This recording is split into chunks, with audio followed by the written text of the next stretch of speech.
الحمد لله رب العالمين، والصلاة والسلام على رسوله الكريم. أما بعد، فأعوذ بالله من الشيطان الرجيم. بسم الله الرحمن الرحيم. قد أفلح المؤمنون الذين هم في صلاتهم خاشعون والذين هم عن اللغو معرضون. صدق الله العظيم.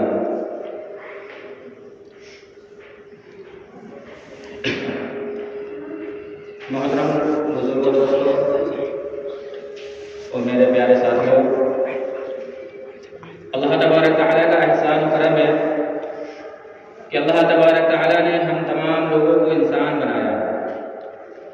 اللہ تبارک تعالیٰ کی بے شمار مخلوقات ہیں اور ان تمام مخلوقات میں سب سے افضل ترین جو مخلوق ہے وہ انسان ہے.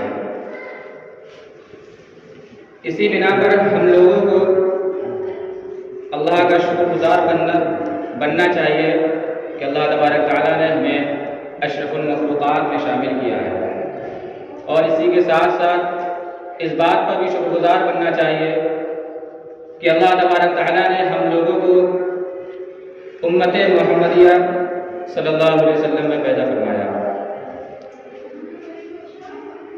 ہر ایک چیز جو پیدا کی جاتی ہے، ہر ایک چیز جو بنائی جاتی ہے، اس کا ایک مقصد ہوتا ہے. ٹھیک اسی طرح اللہ تبارک تعالیٰ نے انسان کو پیدا کر کے ایک مقصد اس کے اوپر رکھ دیا ہے. اب ہمیں اور آپ کو اس مقصد کو دیکھتے ہوئے، اس مقصد کی طرف چلتے ہوئے اپنی زندگی کو گزارنا ہے تاکہ ہم اپنے مقصد میں کامیاب ہو سکیں. ہمارے بہت سے ساتھی ہیں، وہ ہر کوئی جانتے ہیں اس مدرسے میں بہت سے بچے پڑھتے ہیں، ہم لوگ بھی الحمدللہ پڑھائی کرتے ہیں.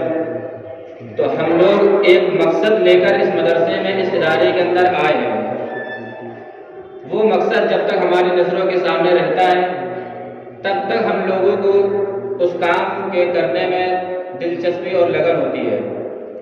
اگر وہ مقصد ہماری نظروں سے اوجھل ہو جائے تو پھر ہمارا رجحان اس کام کی طرف نہیں ہوتا ہے، ہماری توجہ اس طرف سے ہٹ جاتی ہے. ٹھیک اسی طرح اللہ تبارک تعالیٰ نے ہم لوگوں کو پیدا کر کے ایک مقصد دے دیا ہے، لیکن اس وقت ہم لوگ اس مقصد کو بھلا بیٹھے ہیں. ہم لوگ دنیا کی سجاوٹ کو دیکھ کر، دنیا کی عیش و عشرت کو دیکھ کر اس مقصد کو فراموش کر چکے ہیں.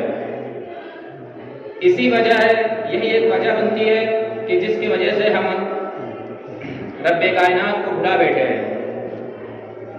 اگر ہم لوگ اس رب کائنات کے اس وعدے کا جو ہم لوگوں نے بیک وقت میں اپنے پروردگار سے کیا تھا، اگر وہ یاد رکھیں کہ ہم نے اپنے رب پروردگار سے کیا وعدہ کیا تھا، تو یقیناً ہم لوگوں کو اس کام کے کرنے میں آسانی ہوگی.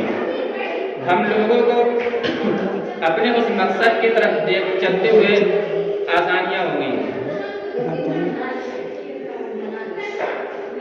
ابھی آپ حضرات کے سامنے جو میں نے قرآن پاک کی چند آیتیں تلاوت کی ہیں، اس میں رب کائنات نے مسلمانوں کے صفات کو بیان کیا ہے کہ مسلمانوں کے اندر کون سی صفات ہوں تو وہ کامیاب ہے. والفاظ دیگر کہ مسلمان، جنتی مسلمان جن لوگوں کو بتلایا ہے اللہ تبارک تعالیٰ نے، ان کا تذکرہ ان آیات میں کیا ہے. ان میں سے بہت سی صفات ہیں. سب سے پہلے اللہ تبارک تعالیٰ نے فرمایا الذین هم فی صلاتهم خاشعون، کہ مومن وہ ہے. مومن تو ہم سبھی لوگ ہیں، لیکن یہاں پر اللہ تبارک تعالیٰ نے صرف ان مومنین کو خطاب